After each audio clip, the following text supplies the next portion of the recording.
Now, we've been accustomed for many years to seeing people proudly display this emblem, the ichthus emblem on the back bumper of their car. You know, Jesus would have had one. The fish symbol is inspired by the early Christian symbol for the church. The Greek letters in ichthus spell out fish in Greek, but to the faithful, each letter is the first letter of the words, Jesus Christ, God's Son, our Savior. Now, iconoclasm being the first order of humor, several young cynics have been seen sporting the emblem for a made-up religion that is popular as an anti-Christian evangelical backlash. This is the symbol for the flying spaghetti monster.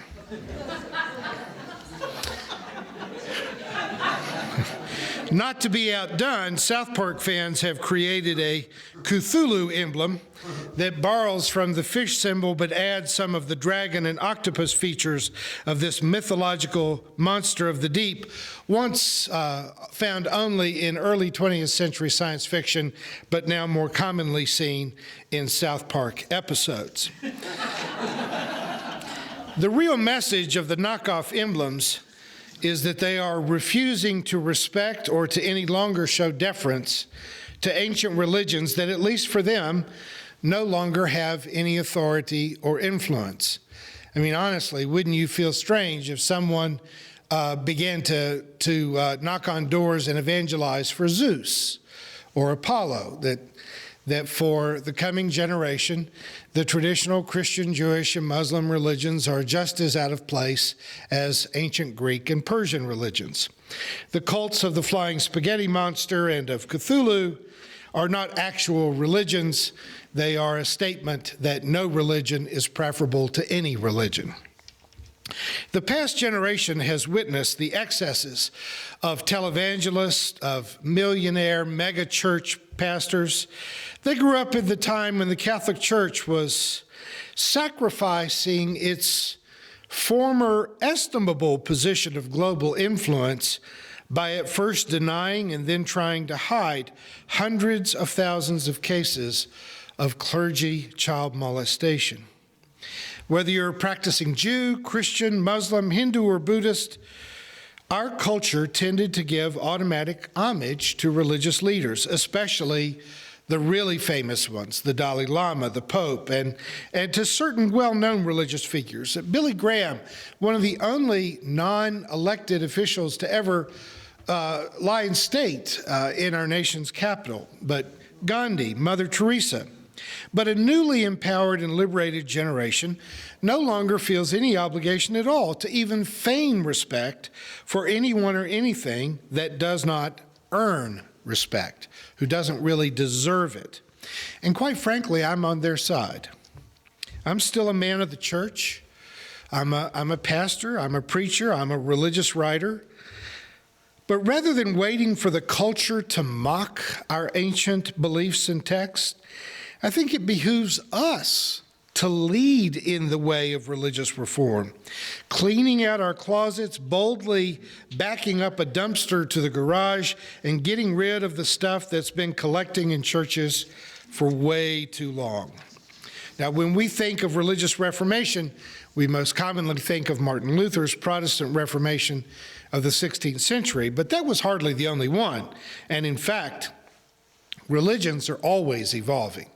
Reformation is always taking place, sometimes in bigger and more pronounced ways than others, but it's always changing. In the 8th century BCE, the Israelite king Hezekiah led a reform in an attempt to unify the competing tribes of Judah. Wasn't terribly successful, but he was trying to get them to all come together as one nation. Now, we've grown up with the claim that Judaism was a monotheistic religion, but I assure you that it did not start out that way, and there were a whole lot of missteps along the way to what we understand as modern monotheism. We have read the Exodus accounts of Moses creating a Jewish religion, in which there was only one God, and in which there were no images of either God or humans, not of birds or beasts, nothing in heaven nor under the heavens, nothing on earth. So we see that as a commandment in the Mosaical literature of the Old Testament. But in the time of Hezekiah, not only were there several hilltop altars out in the tribal areas devoted to various rural gods, but there was, even in the courtyard of the temple in Jerusalem, a pole with a bronze snake on it. Now, this particular idol was not uncommon in the ancient world, in Palestine and in other countries. It was some kind of idol that was associated with a cure for snake bites, but it represented certain other religious aspects. And it was right there in the temple courtyard where Jews would make sacrifices to an idol before going into the temple, which was embarrassing to those who wanted to create a monotheistic religion. It's called the Neshustan, and it appears in several parts of the ancient Near East. There's some belief, I don't know that's terribly defensible, but there's some belief that the snake on the pole was a part of the evolution of the later Greek symbol for medicine, the caduceus, but that was actually a staff that was carried by Hermes. And you remember when doctors used to make house calls. So Hermes was the messenger of the gods, and so doctors actually used to go where sick people were. That's been a while, hasn't it, Doc? You don't really do that anymore. Sick people come to you, right? And that symbol actually probably represents prostitutes. I am not going to go there today.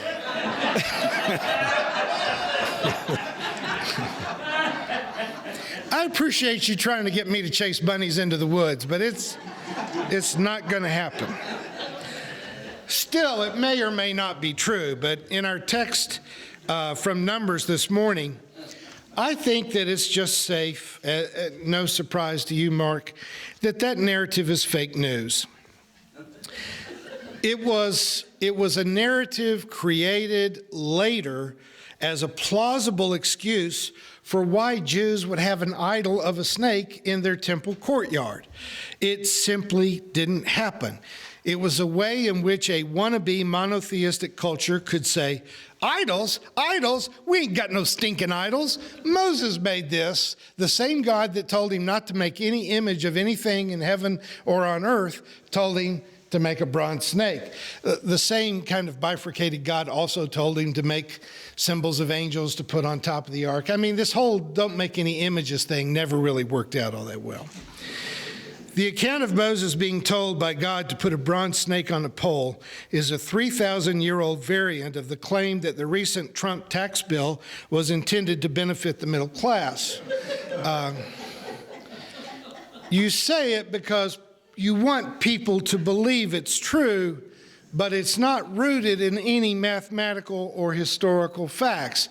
How many of you had to sit out of the pool for an hour after you ate because your mother told you that you would get cramps after you eat? Now, without swimming, how many times did you get cramps within an hour after you ate?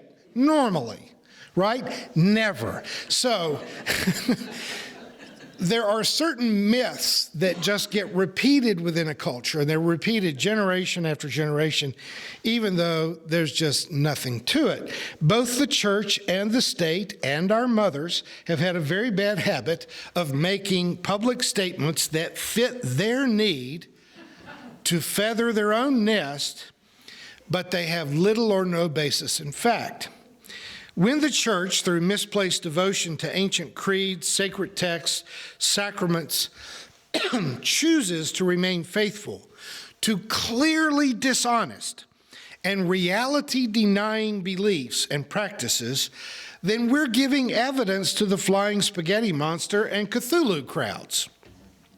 When the church and our current president what they seem to miss is the very basic fact that if you want to retain credibility, you have to be credible.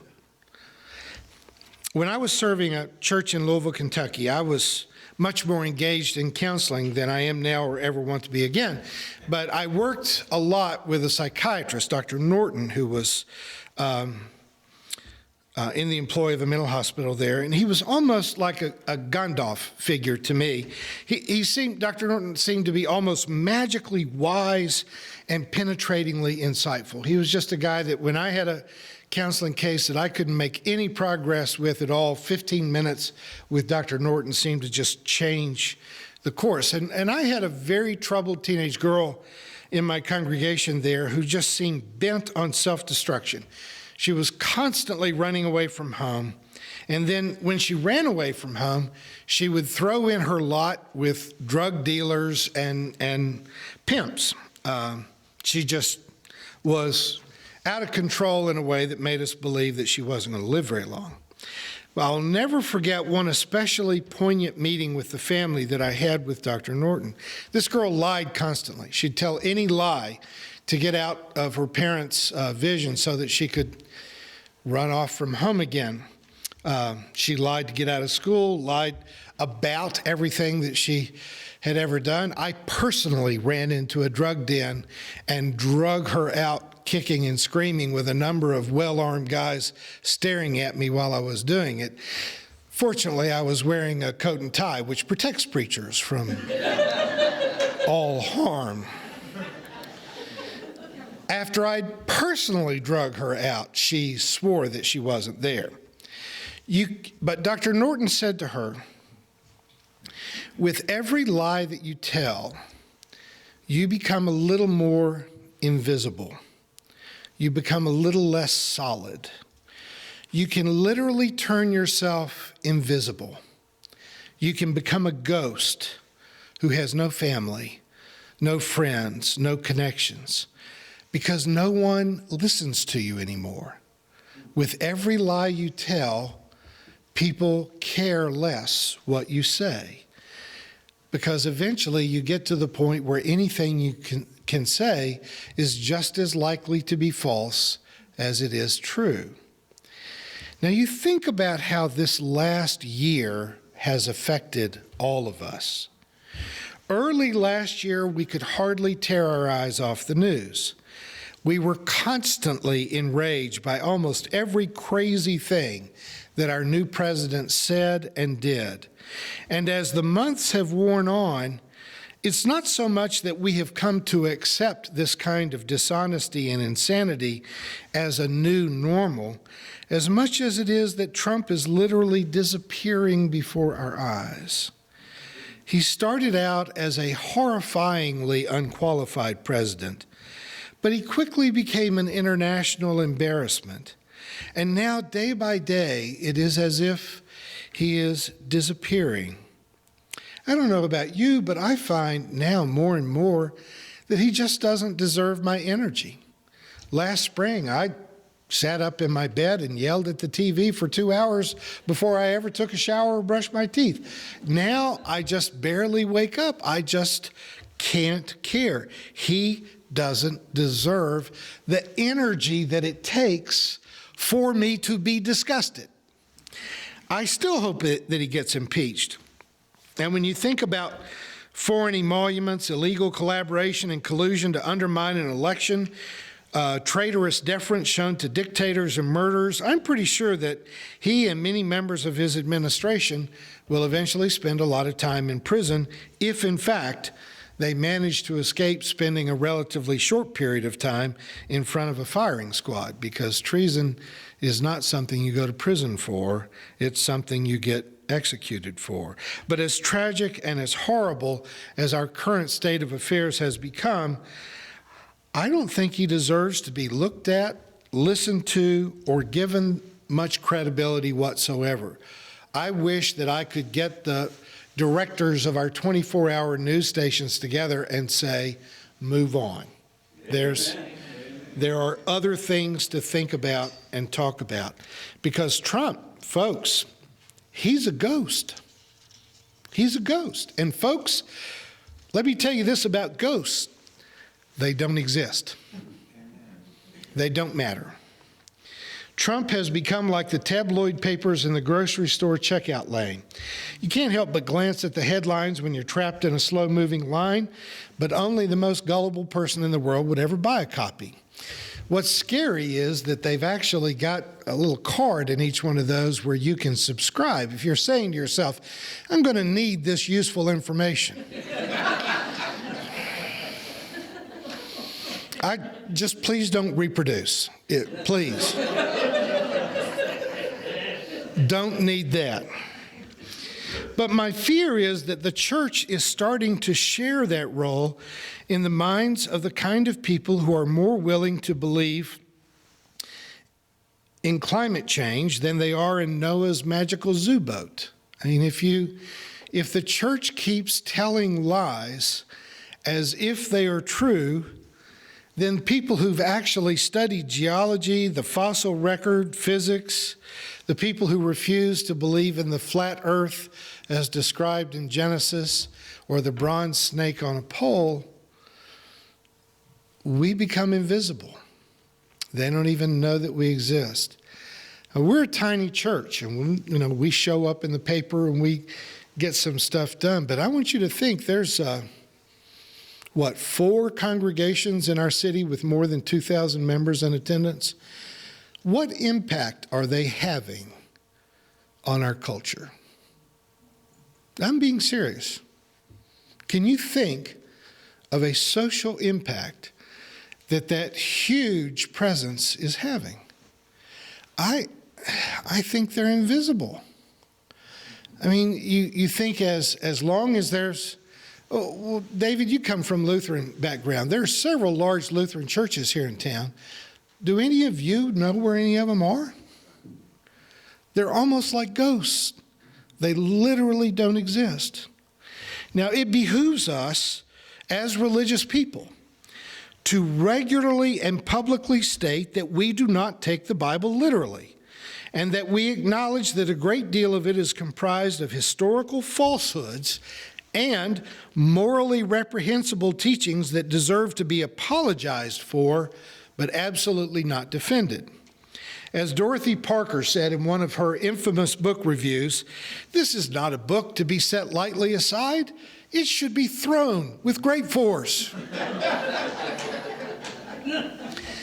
It is a document full of historical inaccuracies. It has absurd miracle accounts, fabricated characters, and a lot of misogyny, homophobia, racism, nationalism, and both cultural and religious exclusivism, which has turned most mainstream churches into the equivalent of Darwin's waiting room. In the old days, people like me used to make fun of preachers who cherry-pick their favorite Bible passages. But now I realize that we have to.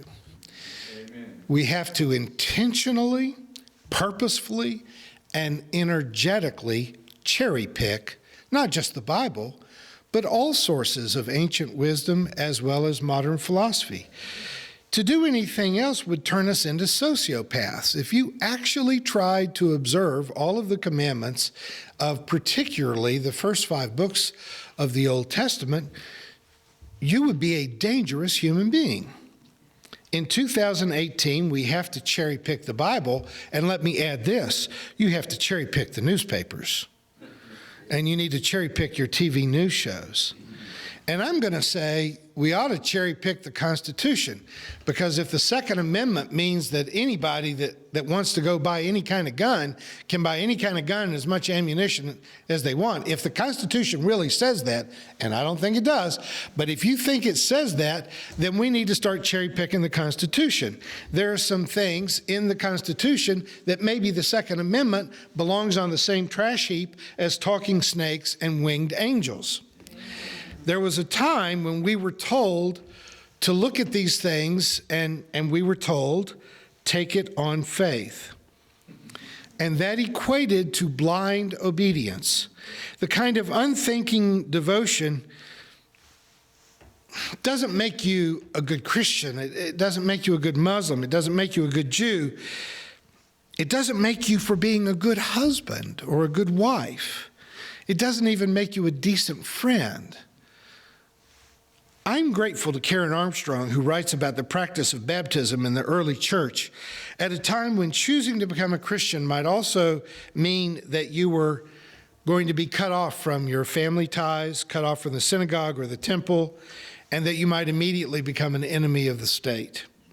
In those days, she says that when a person was lowered into the waters of baptism, that when they came up, the tradition was to shout the word pistis, which in the King James Bible, at least, is translated as faith. But Armstrong is saying the real implication of it is courage. It's not blind belief. It's a statement of purpose that I am intending with this action to lead a morally relevant life. I am rejecting the worship of the emperor and all of the violence, greed, slavery, rape, and exploitation that is represented by emperor worship. Courage! I'm going to live a different life. Our faith tradition is not rooted in slavery. It's not rooted in military conquest or colonialism or pedophile priests or magical incantations and rituals. We're devoted to the teachings of a guy who told us to love our enemies. Of all the Jesus seminar scholars, when they look at the New Testament and say, what did Jesus really say? The one statement they all agree on as being directly traceable to the historical Jesus is just that: love your enemies. Amen. We are disciples of the one who told us to sell everything we own and give it to the poor, who told us that those who live by the sword will die by the sword. Jesus is the one who told us not just to forgive your offending brother 7 times, but to forgive 70 times 7. As Karen Armstrong says, our faith is a matter of practice. You don't learn how to swim by going to swimming school and reading about swimming. You learn to swim, hopefully you learn better than I did, being thrown into the deep end of the pool and have your dad say, see if you can make it to the side. But we all learn to swim by swimming, don't we? You learn to love by loving. You learn to forgive by forgiving. You learn to be a good person by choosing every day to do the better thing rather than the easier thing, to be generous rather than to be self-serving, to consider others other than yourself. One of my favorite quotes from the Tales of the Hasidim is a man said, I did not go to see the Majid, who's a great religious teacher. I did not go to see the Majid to hear him teach Torah. I went to see the Majid to see how he laces and unlaces his felt boots. The point of which is you exercise in the tiny things of life, the little things of life. You practice every day to be kind rather than to be assertive or forceful or demand to get your own way. You decide to forgive the person that really doesn't deserve it. And you practice and practice and practice so that you're good enough at it that when the real moral crisis is standing right in front of you, you already know how you're going to act. You learn to forgive by forgiving. You learn to love by loving. You learn to swim by swimming, and you learn how to be a moral hero through tiny acts of how you lace up your shoes every morning. Now, in these stressful days, a lot of important things have come into focus because of the stress. You all know, because you were here, that I was pretty hard on President Obama fairly often. President Obama's administration decided to save banks instead of saving homeowners. He tended to be pro-corporation more than pro-union. He certainly seemed to cave into military actions rather than trying to earn that Nobel Peace Prize that he was given way too early in his career. But I got to tell you, I've learned something this year. Sometimes you can't get your priorities straight until you learn how to see them in context. Obama wasn't perfect so far as my values go, but he was a good man. Amen. He was an exemplary husband. He was a devoted father, a role model, and a man we could all be proud of, and I miss that. I'm not nearly so concerned about having a Republican or a Democrat or even a Democratic socialist in the White House as I am concerned about having a good person, good woman, good man. As the pop song says, sometimes you don't know what you got till it's gone. And I think I've learned an important lesson, that the next time we have a good person in the White House, I'm going to be a lot more supportive, because I know I don't like having a bad person in the White House. I just want for us to get the notion that America is a good country back. It's not about America being great. I think it's about America being good people, about doing the right thing. I want America to have a good government, and I want the church to be a good church again.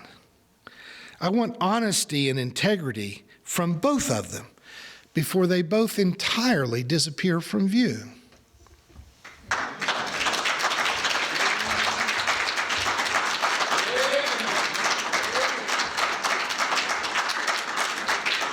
Thank you for watching our videos. We are entirely dependent on the donations of our listeners and members. We hope that you find this content to be important enough to help us to keep offering these videos to the public at no charge by becoming a regular contributor. Please click on the donate button on our website at www.spfccc.org. Thank you for your support of progressive religious programming.